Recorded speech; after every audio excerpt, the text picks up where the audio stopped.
Bueno, buenos días, muchas gracias por invitarme una vez más aquí, es un lugar tan agradable, un ambiente tan bueno. También para mí es un honor estar aquí y estar en compañía de Javier Picaza, maestro, tan maestro que en vez de traer un libro mío traigo un libro suyo sobre el fenómeno religioso, uno de sus múltiples libros. Bueno, yo soy hinduista. Quiere decir, he acabado identificándome vitalmente con la tradición hindú y aparte soy estudioso del pensamiento y las religiones de Asia. Voy a hablar desde ese punto de vista, desde dentro del hinduismo, pero de un hinduismo crítico. Y lo que voy a decir viene a cuento en esta reunión porque nos preguntamos sobre el diálogo y la cooperación entre religiones hacia un mundo mejor. Estamos en la parte de diálogo. El hinduismo es una tradición muy antigua que ha ido evolucionando mucho y que ha tenido que actualizarse. Todavía estamos en vías de modernización. Entonces, voy a contar un poco este desarrollo en el que nos encontramos en el hinduismo, hacia un hinduismo a la altura de los tiempos, pero no solo para hablar del hinduismo, sino porque quizá lo que nos pasa dentro del hinduismo también pasa en otras tradiciones. Las diferentes tradiciones tienen que actualizarse y ponerse al día, porque si no, no puede haber diálogo entre ellas, porque lo que han hecho las tradiciones antiguamente, lo que solían hacer era más o menos o ignorarse o pelearse, y eso no lleva a ningún sitio. Así que me meto en el hinduismo, pero antes de empezar, un mantra. Om Sahana Bhavatu Sahanau Bhunaktu Sahavidyam Karavavahai Tejasvi Navadhitamastu Ma Vidvishavahai Om Shanti Shanti Shanti Om Shri Gurubhyo Namaha Harihi Om. Que nos guíe a los dos juntos, que avancemos los dos juntos, que nuestro aprendizaje esté lleno de energía y que sea brillante, que no haya hostilidad entre nosotros. Om, paz, paz, paz. Este mantra se recita al principio de las clases de Vedanta, que es una filosofía de la India, y bueno, con la idea de la aspiración a que todo vaya bien entre nosotros. No tendremos por qué pelearnos, pero que haya armonía y que lo que lleguemos sea un trabajo conjunto. Esto es un trabajo de equipo, desde luego. Bueno, creo que se ha repartido un guión pues como para una charla de una hora o así, pero como no quiero que me corten la cabeza, pues he visto, tenemos un reloj ahí perfecto para los oradores. Empecé ahí 10, pues ahí media, acabaré, pase por donde esté. Bien, primero unas palabras de introducción sobre el hinduismo. Es una tradición muy larga, entonces, que ha recorrido varias etapas en su historia. Inicialmente, pues digamos 1200 antes de Cristo, 1500, no se sabe muy bien las fechas, era una religión politeísta completamente. Muchos dioses, se realizaban ofrendas a los dioses para que satisficieran nuestras necesidades. Se les ofrecía diferentes cosas y los dioses a cambio te daban descendencia, hijos, vencer a los enemigos, etc. Era una religión politeísta típica. Poco a poco el ritual se fue haciendo más importante, fueron adquiriendo importancia los sacerdotes. En los rituales llegaron a ser más importantes que los propios dioses. Todo esto es un resumen de 3000 años en 2 minutos, así que no va a ser muy preciso tampoco. Llegó un momento crucial, alrededor del siglo VI-VII a.C., en el que esa religión que era ritual, externa, de buscar satisfacer los deseos mundanos, materiales, se interiorizó. Y hubo una parte de la gente que pertenecían al pueblo indio en aquella época, empezaron a preguntarse por algo más profundo. ¿Hay algo detrás de estos múltiples dioses? ¿Hay alguna realidad, un fundamento último, una unidad de fondo detrás de todo esto?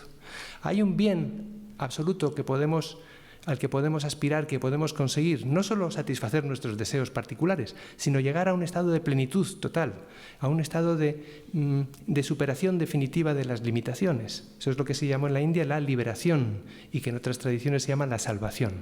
El hinduismo se convirtió en una religión de salvación. ¿Veis? Otro tipo de religión. Eso pasó en unos textos que se recogen en unos textos que se llaman las Upanishad, y el hinduismo siguió evolucionando.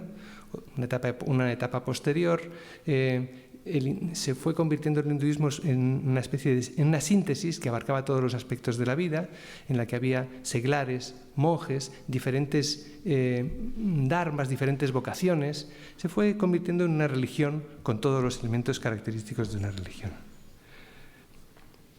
Cada etapa de estas tiene su nombre técnico. Lo que conocemos hoy como hinduismo en sentido propio ya es un poco antes de la era cristiana. Se cree en unos nuevos dioses. Los dioses antiguos eran unos, Varuna, Indra, etc. Los dioses definitivos del hinduismo son algunos que quizás nos suenen: Shiva, Krishna, Kali. Son los dioses de la mitología puránica, de la mitología definitiva del hinduismo. Se fueron desarrollando diferentes líneas, diferentes caminos de salvación, diferentes caminos espirituales. Se pensaba que para llegar a la salvación, para superar el ciclo de las reencarnaciones, en el que se empezó a creer alrededor del siglo VI a.C., para superar el ciclo de las reencarnaciones, la ignorancia y el sufrimiento, se podía lograr mediante el conocimiento de lo absoluto o mediante la concentración mental o, por ejemplo, mediante el amor a Dios. En esta época posterior del hinduismo surgieron corrientes monoteístas, teístas, de un teísmo diferente del de las religiones abrahámicas, porque es un teísmo en el que hay un Dios personal, que es el que gobierna el universo, es el que da la salvación, pero tiene características diferentes que el monoteísmo de las religiones abrahámicas. Tiene rasgos comunes y rasgos diferenciales. El hinduismo siguió evolucionando, llegaron los musulmanes el mismo año que llegaron a España, el Islam llegó a la India en el 711. Hubo ahí una pequeña influencia, lo que hubo sobre todo fue grandes conflictos y matanzas mutuas, pero bueno, el Islam tuvo su influencia en el hinduismo, luego llegó Occidente, y eso fue una influencia total, positiva en algunos sentidos, negativa en otros. El caso es que el pensamiento, la modernidad occidental influyó totalmente, igual que a cualquier civilización a la que llega Occidente influye, sobre todo porque cuando llegamos a un sitio llevamos con nosotros, entre otras cosas, la ciencia y la técnica, y eso es muy potente, eso no hay quien le rechiste, porque puede contribuir a mejorar mucho las condiciones de la vida de la gente y da mucho poder. Por tanto, influencia de Occidente. Y bueno, eso es la situación actual en la que nos encontramos en el hinduismo. ¿Veis? Ha habido una serie de etapas, ha ido evolucionando, ha ido avanzando. Hay rasgos comunes, pero el hinduismo originario y el que nos encontramos ahora son muy diferentes. Tienen elementos comunes. Este mantra que he recitado está en una Upanishad, en un texto antiguo como del siglo VI a.C. O sea, hay muchos elementos que se mantienen, pero el hinduismo se va adaptando.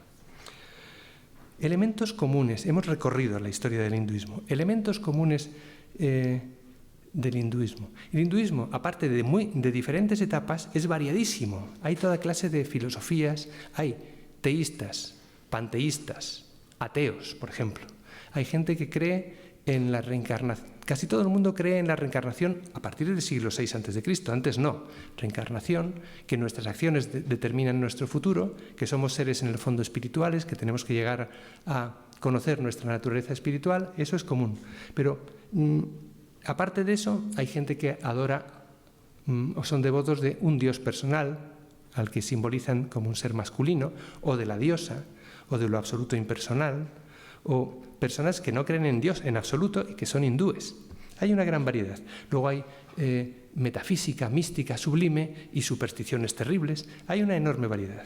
Pero elementos comunes. No comunes a todos los hindúes, pero sí muy frecuentes en el hinduismo. Primero, hay una realidad divina, que es personal o impersonal. Eso depende de las escuelas. Segundo, nuestro verdadero ser es un ser espiritual. Somos un alma, un espíritu distinto de este cuerpo y mente. El cuerpo y la mente no es nuestra verdadera naturaleza. Y este ser espiritual, que es nuestra verdadera naturaleza, está muy unido a lo divino, o bien, incluso según algunas escuelas, es idéntico a lo divino.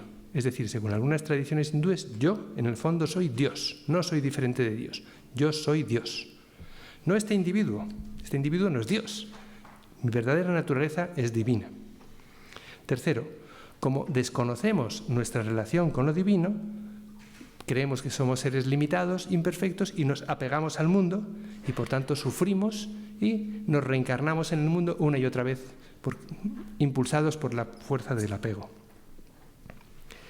Es posible, sin embargo, número 4, liberarse, restableciendo nuestra verdadera relación con lo divino, mediante un camino espiritual, de los múltiples que hay en el hinduismo. Hay algunas personas que se hacen renunciantes o monjes, que se dedican plenamente a la práctica espiritual. La mayor parte de la población, sin embargo, somos seglares. No somos monjes, seguimos teniendo una vida normal en el mundo. Los que somos seglares pues también podemos recorrer nuestro camino espiritual utilizando nuestro trabajo, nuestra acción, nuestra vida cotidiana en el mundo como un medio también de purificación interior. Si nuestra vida diaria la hacemos con una actitud adecuada, con una actitud de apertura a lo divino, de apertura a los demás, entonces eso se convierte en un yoga. Yoga significa espiritualidad, camino espiritual. La vida cotidiana puede ser un yoga, un camino espiritual, si se hace con la actitud adecuada. Bien, eso es el mini resumen de la historia del hinduismo y de los elementos comunes a todos los, digamos, 80% de los hindúes que ha habido a lo largo de la historia. Bueno, pues en el papelito que se ha repartido veis el apartado 2, la reforma neohinduista. El hinduismo es muy rico históricamente, pero ha tenido grandes elementos de injusticia, de superstición, que lastraban la felicidad individual y colectiva de la gente. Esto se percibió en la India cuando llegó a Occidente, y en el siglo XIX hubo varios intentos de reforma del hinduismo. Y el que tuvo mayor éxito al final es lo que se llama el neo-hinduismo, basado en las enseñanzas de unos determinados maestros. Lo que se proponía era combinar lo que se pudiera salvar de la espiritualidad de la religión tradicional con la racionalidad occidental moderna, es decir, modernizar el hinduismo. Esto muchos de los presentes sois católicos o de diferentes tradiciones, sabéis que también ha pasado en vuestra tradición. Las religiones muchas veces tienen un efecto retardador o resistente al progreso y, bueno, las religiones se tienen que poner a la altura de los tiempos. Pues el neohinduismo lo que intenta es combinar la espiritualidad india con la racionalidad occidental. Y el neohinduismo es seguido por la mayor parte de los grandes maestros hindúes contemporáneos del siglo XX. Algunos de los elementos de este neohinduismo que son novedades. En primer lugar, igualitarismo. Tradicionalmente, a partir de cierto momento, la sociedad india estaba dividida en castas a las que se pertenecía por nacimiento. Se suponía que las castas más elevadas eran las más puras y las inferiores las más impuras. Uno nace en una casta porque ha sido bueno en vidas anteriores y se merece nacer en esa casta. Uno que nace en una casta inferior, despreciada y explotada, es que se lo merece. ¿Veis? Es una idea, una interpretación muy injusta, muy negativa de la creencia en la reencarnación y en la ley del karma, que nos pasa lo que nos merecemos por nuestras acciones en vidas pasadas. Bueno, también la mujer inferior al hombre, como en todas o casi todas las culturas. También hay corrientes, textos, maestros que afirman que todos los seres humanos son iguales y que tienen los mismos derechos, que todos pueden aspirar a la liberación, pero son minoritarios. Hay esas semillas de igualdad en el hinduismo, pero predomina la desigualdad. Los maestros más grandes pensaban, por ejemplo, que los siervos y las mujeres no pueden estudiar las escrituras, por lo tanto no se pueden salvar en esta vida, tendrán que esperar a una vida posterior para ser varones de las castas superiores o para poder hacer una práctica espiritual. Eso es la idea predominante, pero como digo, siempre había minorías que defendían una visión más igualitaria. Bueno, pues en el hinduismo moderno se ha rechazado esta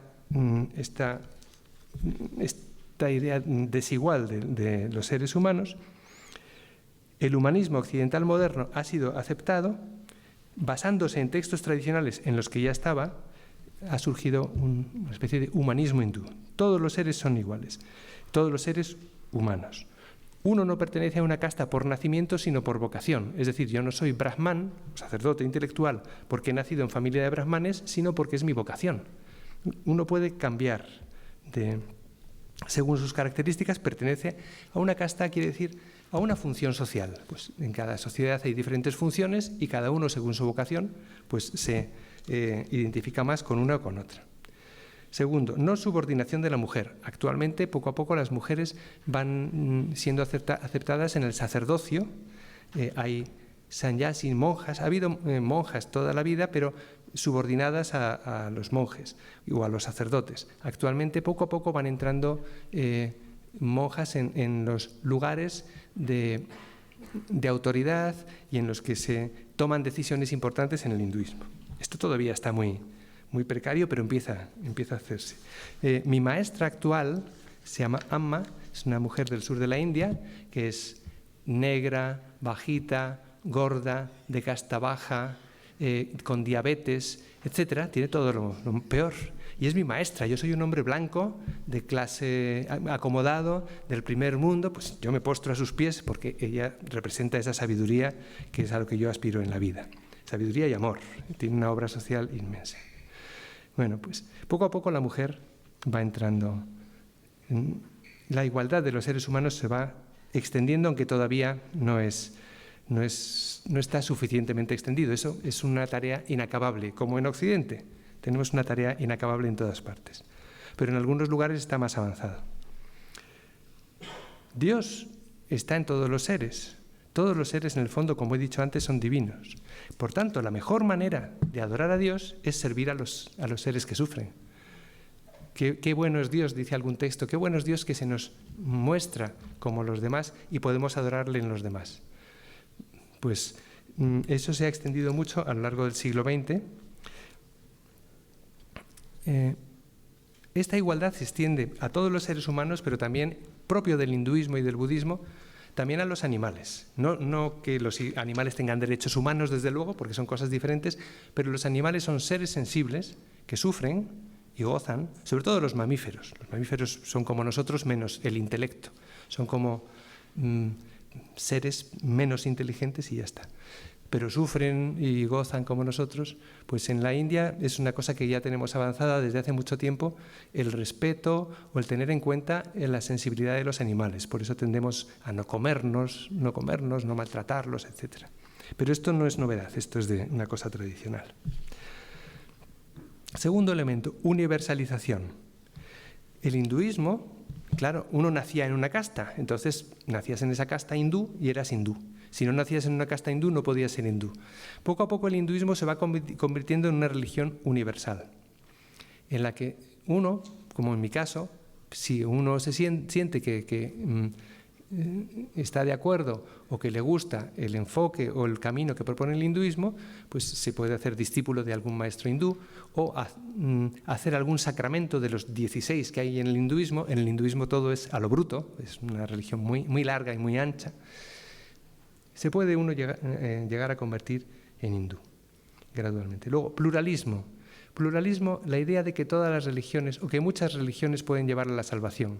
Esto está establecido desde finales del siglo XIX en el neohinduismo. Como decía Swami Vivekananda, no solo toleramos todas las religiones o pensamos que todas son buenas, decimos que todas las religiones son verdaderas. No que haya una religión más verdadera que otras. Todas son igualmente verdaderas porque todas pueden llevar a la santidad, a la salvación. Pluralismo. Y por último, una propuesta ya más particular que todavía solo defendemos algunas personas en diferentes tradiciones. Cada tradición tiene unas creencias metafísicas. Se cree en Dios, se cree en la vida después de la muerte o en la reencarnación, en la resurrección, diferentes creencias metafísicas. Dentro del cristianismo, budismo, hinduismo, algunas personas no nos parece tan necesario creer estas cosas. Nos parece que las religiones para esta vida, es para vivir bien en esta vida que es la que conocemos, que cualquier creencia respecto a cosas que no vemos, futuras, posibles o trascendentes, no tiene fundamento y que por tanto defendemos una religiosidad sin creencias metafísicas. Es decir, lo que existe es el universo material, estamos aquí, nacemos, vivimos este tiempo y nos morimos. Y la religión sirve para... La religión en lo que consiste es en una actitud diferente ante los demás, ante la vida, ante el universo, que nos permite vivir mejor. La religión, la cuestión no es si hay vida no es si hay vida después de la muerte, sino si hay vida antes de la muerte, es decir, ahora. Y bueno, por eso esto es una idea que es un poco más extrema, todavía no muy extendida. Todo lo anterior, como son valores de la modernidad occidental, más o menos son aceptables generalizadamente. Este último todavía suscita mucha discusión y tiene que suscitarla, claro. Porque, si os fijáis, si tenéis cualquier creencia religiosa, ¿por qué la creéis? Porque la creéis. La creéis porque queréis creerla. No por otra cosa. No hay otro fundamento. Es porque habéis nacido en tal sitio y tenéis tales y cuales influencias. Esas creencias no tienen fundamento. Lo que hay es este mundo. Esa es mi opinión. Bueno, en resumen, abogo por un hinduismo y una religión en general igualitario, universal, pluralista y sin creencias metafísicas. Gracias.